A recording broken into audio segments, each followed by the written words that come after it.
Get Pucked. Hello, everybody, and welcome to Get Pucked Podcast Summer Edition. You forgot already? Forgot what? Forgot the name of the podcast. Well, it is the summer, but no, I did not. Here we are, the Get Pucked Podcast in all of its glory. Dave, Matt, Fido, and Luca. Gentlemen, thank you for taking the time. I have some questions for you. Montreal Canadiens questions in July. All right. Right out the gate, there's one thing I want to get to because this one I thought was kind of interesting because it is rare that we are getting information these days really about anything Montreal Canadiens related. There was Jeff Gordon who just had a little sit down. He mentioned some stuff. I think most of it was pretty much known, but what have you. Not related to that, but a 2C potential for the Canadiens who expressed interest in playing for the Canadiens.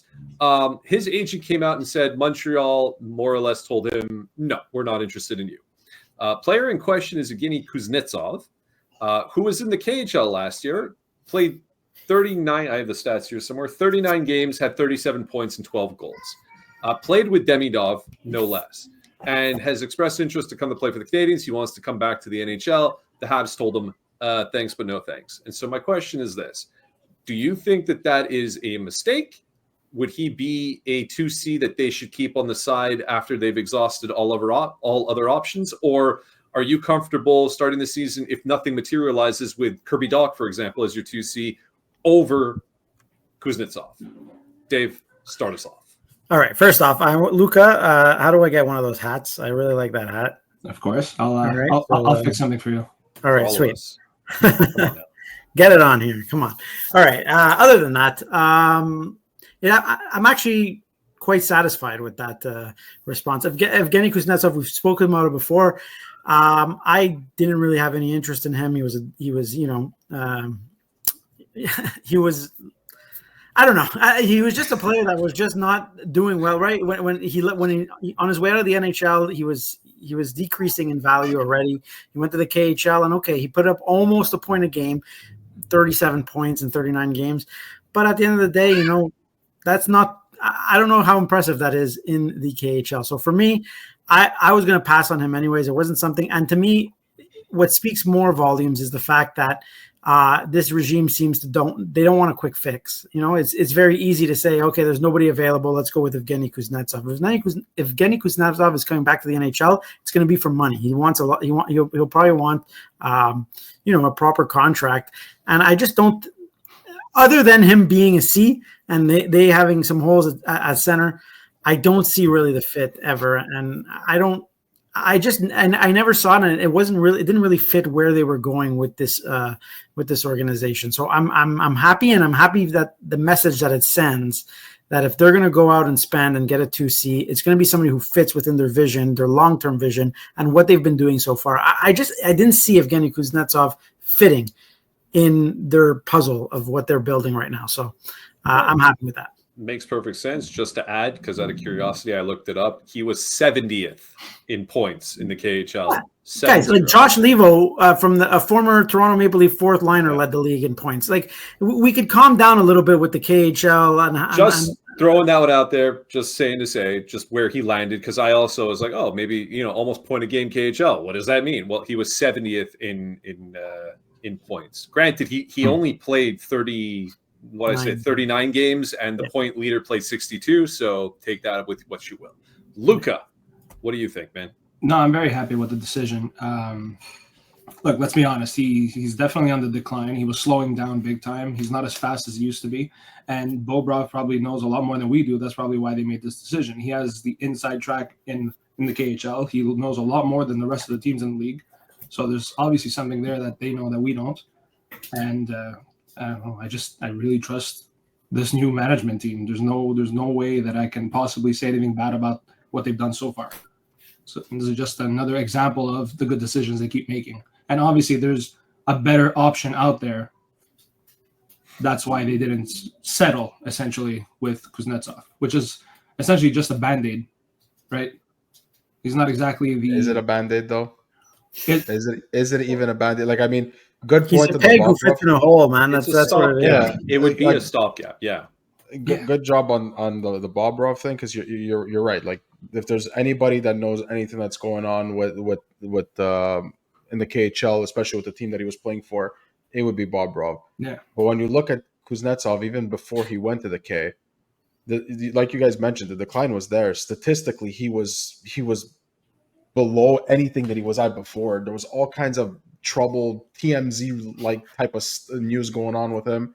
There was without like there's all that stuff that was going on. There was the video that came out that surfaced up. Like, what do you think is going to happen in Montreal, where there's so many distractions? There's nightclubs. There's all kinds of stuff happening there. There's been rumors of players in the past. Like, we don't want that.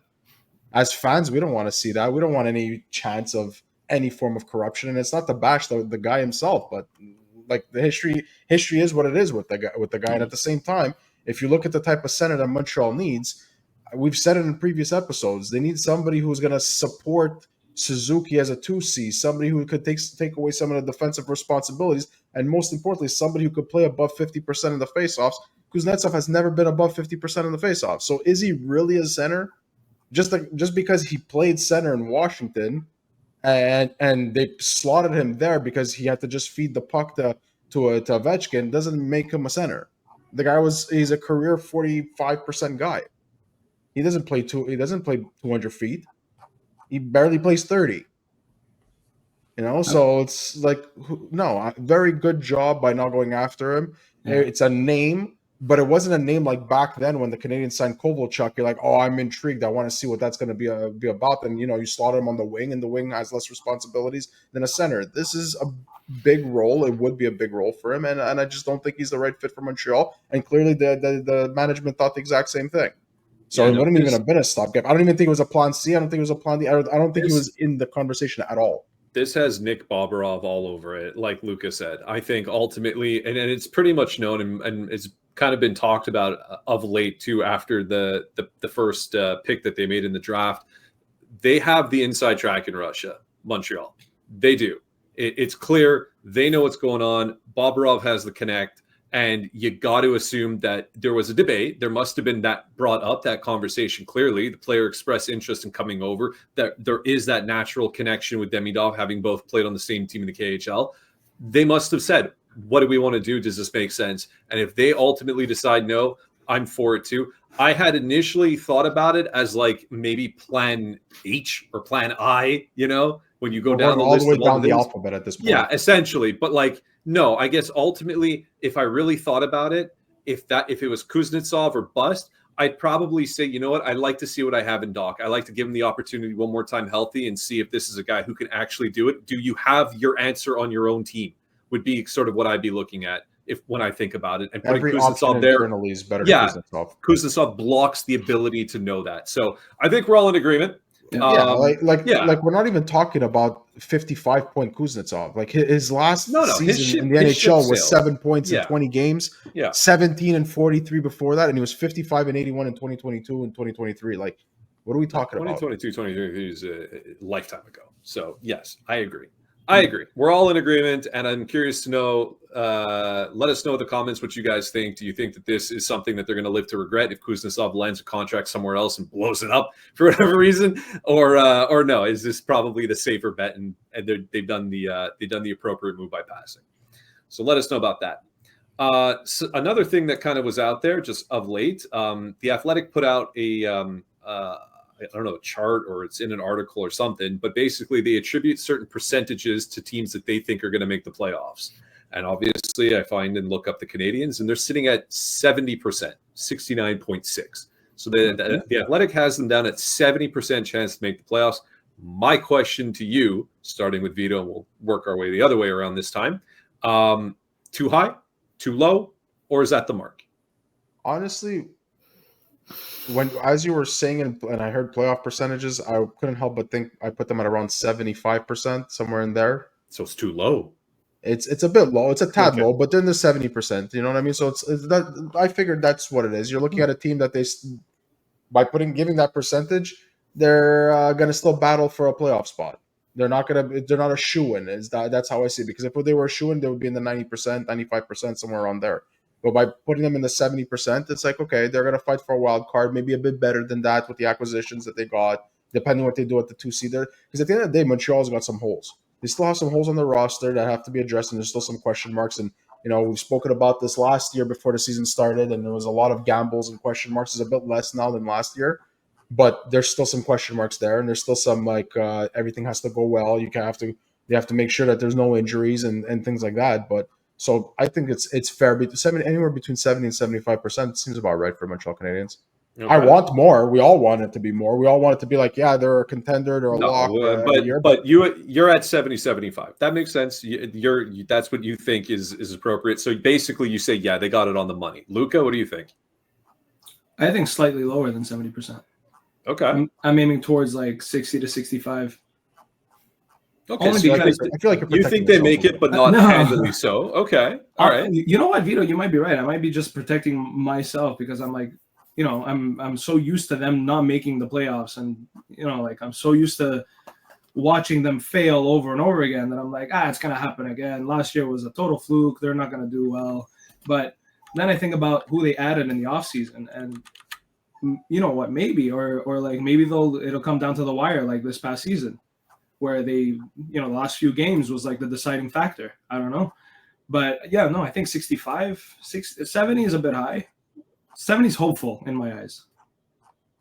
Okay. Hopeful at 70. So you're more like 60. Okay. Yeah. Vito says 70 to 75. Dave? Yeah, I'm in that range as well, 75, 80. I mean, even more. I mean, I think, look, they were a playoff team last year, and they're only getting better. I think that there's no reason to say that they won't. Look at who can replace them in there. I mean, the Blue Jackets, maybe if they have a better start this season and they launch right off the gate and they go for it and they end properly. Okay, sure. Other than that, I mean, like, I don't know, man. Everyone else seems we'll see with the Rangers, but I'm not a big believer in that either. So it's just I don't see who really is going to knock them out, and they're just progressing and they're getting better. They were a playoff team last year. There's no reason to believe they won't be another playoff team this year. It wasn't a reach, in my opinion, last year that they made the playoffs, and it won't be a reach that they make the playoffs this year. Whether they go deep or not remains to be seen, but they have the team technically in place to, obviously the caveat being if they stay healthy, but they have everything in place to make the playoffs. So to me, 75, 80%, that sounds about right. To me, I really don't have a doubt unless they run into severe injury problems. Like, I'm almost 90% that they're going to make the playoffs next year. Okay. So you think them making the playoffs last year on the last game of the season with some key losses from other teams, that to you mean like they are a playoff team as of last year? Guys, they had two insane losing streaks, like right in the middle of the playoff. Like that, I don't anticipate that happening again this season. I think that you grow from that, you add character to it, and the fact that they were made the playoffs. I mean, I'm not saying that they're going to be a contender. Don't get me wrong, but I don't see how they can progress. They were awful at the beginning too. There was some awful hockey being played at the beginning. Yeah, we were talking about a lottery pick last year at the beginning. So you guys got to remember that. Like it's not going to be. They're going to carry the momentum in, and I just think that they're going to sit comfortably in a wild card spot for sure. And who knows? Maybe they could fight for that third pick in the. Although that's a tough division, so that's you need some key injuries over there. But it's the NHL, and anything can happen. I had it at 75 because to everything Dave said, the team, especially on paper, they're better. Like they addressed certain needs and got certain players that should propel the team to being a bit more of a season in, season out playoff team. They're there. They're just. Are there some question marks like last year? We remember what we were saying. What's Laney going to be like? What's Doc going to be like? What's the goaltending going to be like? Was Nick Suzuki going to be able to? They got Demidov to start the season. They got a better defense. They're going to have Laine to start the season. They're going to have Laine healthy to start the season. They'll have Doc that's healthy to start the season. Let's say they don't get question mark. It's a question mark. But Doc is a question mark. But they were a playoff team with Alex Newhook playing absolutely the most boring statistical line of hockey ever. Well, but to be fair, there are some question marks that I can't believe I'm going to bring this up. Like from a defensive aspect, they're not the defensemen themselves, But on the PK, losing Yeah, Armenia I and get it. The Dvorak, PK No, for I- sure, I but don't- we've the spoken Kirby about Dach, that. we Yeah. don't That's the know. point I was gonna make. The backup actually. goalie last year was okay. It was going to be Primo. It ended up being Dobesh, and now there's Kakin in there, and they don't. There's a question mark there as well. There's a few question marks. They're just Less the of a question marks are mark. not as like it's less. Everything's it's- less. Whatever the everything's concerns less. were less last year are less concerns this Primo year. was awful last year. And they was the made it factor. last year by the skin of their teeth. But I gotta say, yeah, I'm closer to Dave. I really think that I don't buy into this potential. Oh, they're going to take one step back to take 3 steps forward. That a bunch of people seem to suggest is going to happen. I think this is an 80%, 85% chance to make the playoffs again. I mean, I leave the 15%, barring some craziness like Dave alluded to. You got the injuries and things that happen, but I mean, you got everything clicking, everything moving. Guys there from the start of the season. I'm more like an 80-85%. I think Luka's a big doomsday guy, and I disagree with him wholeheartedly. I'm sorry. Speak your truth, Luka. Don't let anyone bully you. That's all right. That's That's fine. it. I want to jump onto this one last thing here. This not anything about recency, kind of, or about the team. I have a surprise question for you boys. I didn't tell you about this in advance. I want just the names. Let's not make it too long-winded here, but I want to know, in your opinion, who was the Montreal Canadien that defined the 2000s, the 2010s, and who do you think will define the 2020s? Start with Luka. No. Yeah, deer in the headlight. Oh, show. No. Wow. The 2000s. Yes. Wow. Okay. Who defined the 2000s? Yeah, to you. I mean, listen. I could go if you want. All right. Yeah, Save him, Dave. Save him. Dave, go It's first. not to save him. I'm just, I just have, to me, it's a lock. I mean, 2000s, there's going to be, you got to go Saku Koivu, Okay. I guess. I mean, I don't know if anything else. 2010s. I don't Carey have Price. the answers. You're not checking against my list. This is opinion. So, okay.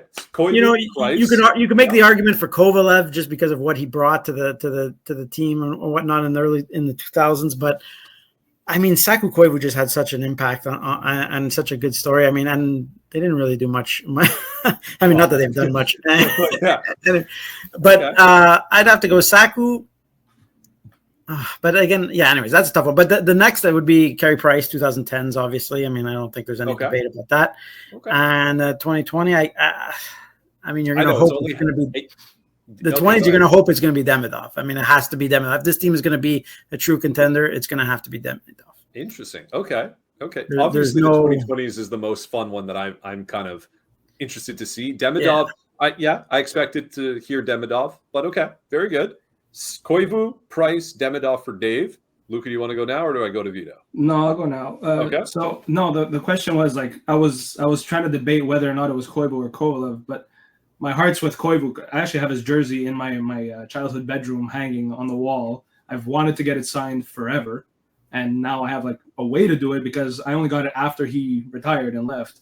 2010s Carey Price, like there's nobody else, right? But the 2020s, I don't think it's Demidov. Okay. I think it's Who do Lane you got? Hudson. Lane Hudson. Lane Hudson. Okay. I expected one of you to say Hudson. Okay. Yeah. Fair. Interesting. Vito. You can skip the 2010s, by the way. We Yeah, know. no. I wonder who it's going to be. Yeah. He's going to put him for 2000s too. He was drafted 2005, right? Didn't he that's play like 2009? 2000s, Price, 2010s. and yeah. The 2000s. I was going to say Koivu, but I'm gonna flip it a bit just because that person wasn't mentioned, and when that person did get hurt, the Montreal Canadiens changed completely, and it's Andrei Markov. So I'm gonna give it to Andrei Markov, even though to Dave's point, Koivu really probably was the face of it all for the 2000s for the Montreal Canadiens. 2010s, it was Carey Price's team. Like, what are you going to say? Yeah. There was moments where other players probably took the spotlight for all of 13 seconds. You could kind of make the argument for PK, sort of, but not really. Wow. I was again, curious. not I was lying. curious. that's if what somebody I'm was saying. going to Take do the it. spotlight from all of 13 seconds, but Yeah. it was Carey Price's team. They just kept building the team around Carey Price. Yeah. Right? And 2020s, I think, it has to be. It should be Demidov, but I think Luca's right. It's Lane Hudson. This is the Lane Hudson show, and we're gonna see it. There'll be a supporting cast. Everyone's gonna compliment the team, but we're gonna be talking a lot about Lane Hudson, and it's not because Demidov can't be that 100-point player. He probably can. He's got the potential to do that, but it's because Lane Hudson is just gonna be a type of player that Montreal fans and people across the NHL haven't seen before. Okay. Very good. Good answers, boys. Maddie? All right. Me? I mean, Josh George's, because he refused to be traded to the Toronto Maple Leafs, and I thought that was great. That's awesome. Let's see here. No. Okay. Well, for me, it was Koivu quite clearly. Yeah, Carey Price. I think anybody who has something else to say, even though you can make some arguments with PK and what he did and what he brought, I think is an incredibly close honorable mention, but it's Price all day. I'm going to say, and while your guys' answers were all great for the 2020s, and we're only halfway done, so, I'm going to go Slav.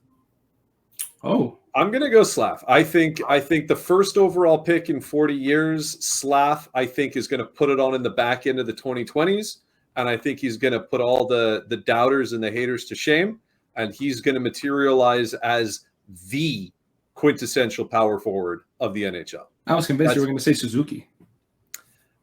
Also could be a great answer. And I think that's going to be one of the most fun things for those that take the time to actually comment, which many of you have done in the past few videos. And we really appreciate everybody who's done and taken the time to write to us. Always super fun to read and fascinating to see what you guys think. I'm most curious about this. Letting us know in the comments below who you think's going to define the 2020s. Let us know about the 2010s and the 2000s. Does Thomas Turtleneck Placanitz get an honorable mention? I think he does. 1,000 game. I think he does. No, he gets an honorable mention, but no. He gets an honorable mention. Not even. Look, what's fascinating about Slav is that it's already 2025. He has to really put it on, and not only that, but he has to steal the show. Being a premier power forward in the NHL, I don't know if that's enough to define the 2020s for your team that's loaded with Lane Hudson and Demidov. I mean, he really has to turn his team around, and he doesn't have much time left. I just really want to not say any of the names you guys picked, and I'm going last. Enough. But to be fair, I'm standing by my pick because it's my hope. My hope is that he's going to take some leaps and bounds, some Slav style leaps and bounds. And it's you know what? Yeah, It's crazy that nobody mentioned. It's crazy that nobody mentioned Cole Caulfield, who could potentially be the first 40-goal scorer for the Montreal Canadiens since Richer. First 50-goal scorer. And maybe we're just taking him for granted at this point. I don't know. Yeah, let us know in the comments below, please, who you think are going to define the 2020s. I think that will be the most fun that we're going to read. And of course, keep your eyes and ears glued. Like we said last episode, we're going to be a little bit more sporadic. We might do this every other week because of summer schedules, but turn on the notification thing and all that stuff that people do with the social medias these days. Keep plugged in. We're going to keep going. If things happen, big trades out there that might happen and materialize, you never know. We'll be here to talk about it. And until then, for Dave and Luca and Vito, I'm Matt, and this was Get Pucked.